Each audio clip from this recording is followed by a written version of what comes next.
జై శ్రీరామ్. హోపనోపనో మీద ఒక క్లాస్ ఒకటి కండక్ట్ చేయమని చాలామంది అడుగుతున్నారు.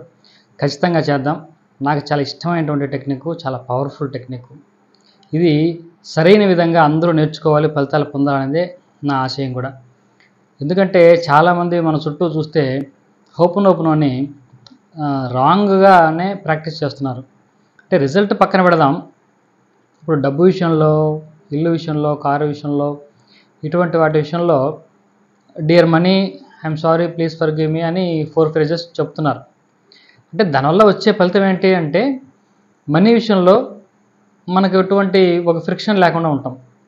లేకుంటే అప్పు ఎవరో ఇవ్వాలి, ఆయన పేరు రాసి, ఆయన పేరు చెప్పి I'm sorry, please forgive me, thank you allow అని ఆ వ్యక్తికి మనం చెప్తున్నారు. అంటే చాలామంది అలాగే చేస్తున్నారు హోపనోపనో. అంటే 4 ఫ్రేజెస్ చెప్పినంత మాత్రాన అది హోపనోపనో అవ్వదు. అంటే దాన్ని ఏ విధంగా, ఏ ప్రాసెస్లో చెప్పాలని మనకు వాళ్ళు మోనా, హ్యూలెన్ మనకు చెప్పారో, మనం ఆ పద్ధతిలో చేస్తేనే మనకు హోపనోపనో అనిపించుకుంటుంది.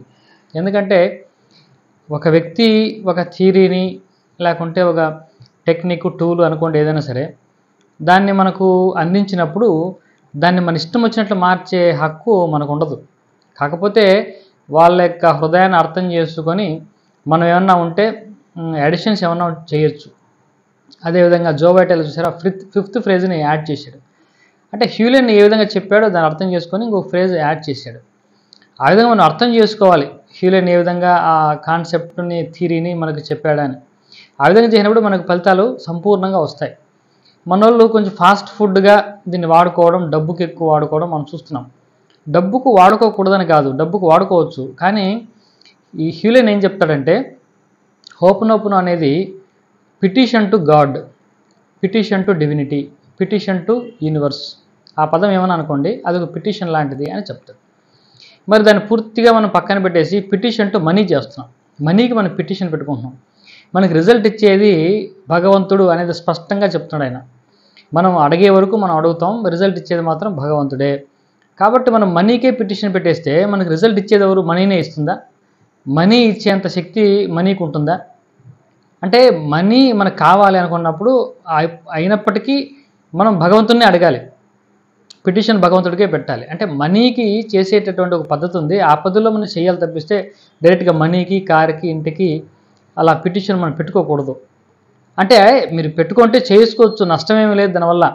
అది ఏమవుతుంది అంటే ఆ వ్యక్తి పట్ల, ఆ వస్తువు పట్ల, డబ్బు పట్ల మనకి ఎటువంటి ఫ్రిక్షన్ లేకుండా ఉంటాం తప్పిస్తే అది వస్తుందని గ్యారంటీ లేదు. పైగా అది హోపనోపనో అనకూడదు. హోపనోపనో అని చెప్పడానికి దానికి ఒక పద్ధతి ఉంది. మనం అలా చేస్తేనే హోపనోపనో అవుద్ది.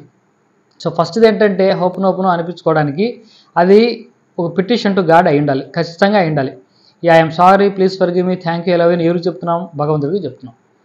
ఇది ఏ విధంగా చెప్తున్నాం, ఏ స్పీడ్తో చెప్తున్నామంటే, వి టేక్ 100% రెస్పాన్సిబిలిటీ తీసుకొని మనం చెప్తున్నాం. కాబట్టి ఈ రెండు కూడా చాలా ఇంపార్టెంట్, నెసరీ కండిషన్స్. దీన్ని అర్థం చేసుకుని ఐఎమ్ సారీ అన్నప్పుడు దేనికి సారీ చెప్తున్నాం, ప్లీజ్ ఫర్గివ్ అన్నప్పుడు దేనికి ఫర్గివ్ అంటున్నాం, దేనికి థ్యాంక్ యూ అంటున్నాం, దేనికి ఐ లవ్ యూ అంటున్నాం అనేది మన మైండ్కి ఒక క్లారిటీ కావాలి. లేకుండా కేవలం మనం మెకానికల్గా I'm sorry, please forgive me, thank you, I love you అని చెప్పుకుంటూ ఉంటే మన మైండ్లో కూడా ఎటువంటి మార్పులు జరగవు.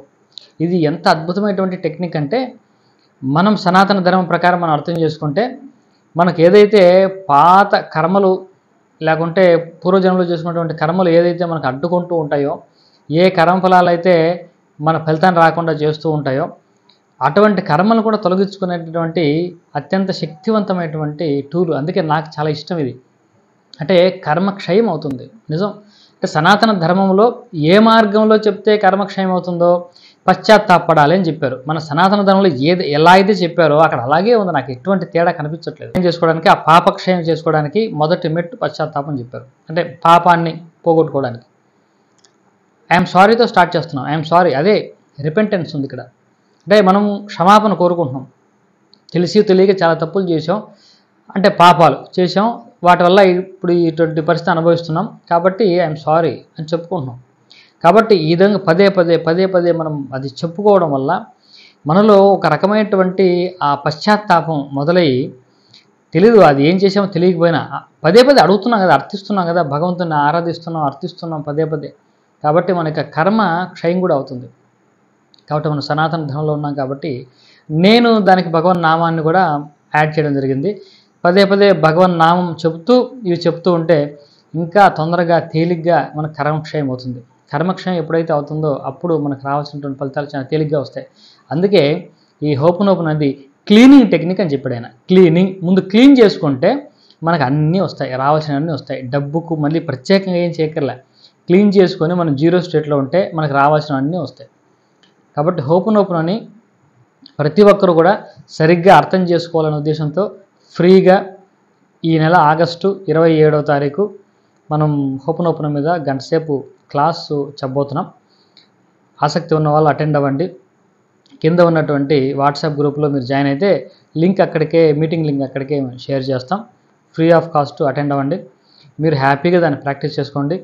దాన్ని మనీకి ఎలా ప్రాక్టీస్ చేయాలి, వేరే వస్తువులకు ఎలా ప్రాక్టీస్ చేయాలి అవి కూడా నేను వివరంగా చెప్తాను. కాబట్టి ఒకసారి నేర్చుకొని హ్యాపీగా దాన్ని సరైన పద్ధతిలో ప్రాక్టీస్ చేసుకుంటూ ఫలితాలు పొందండి. స్వస్తి.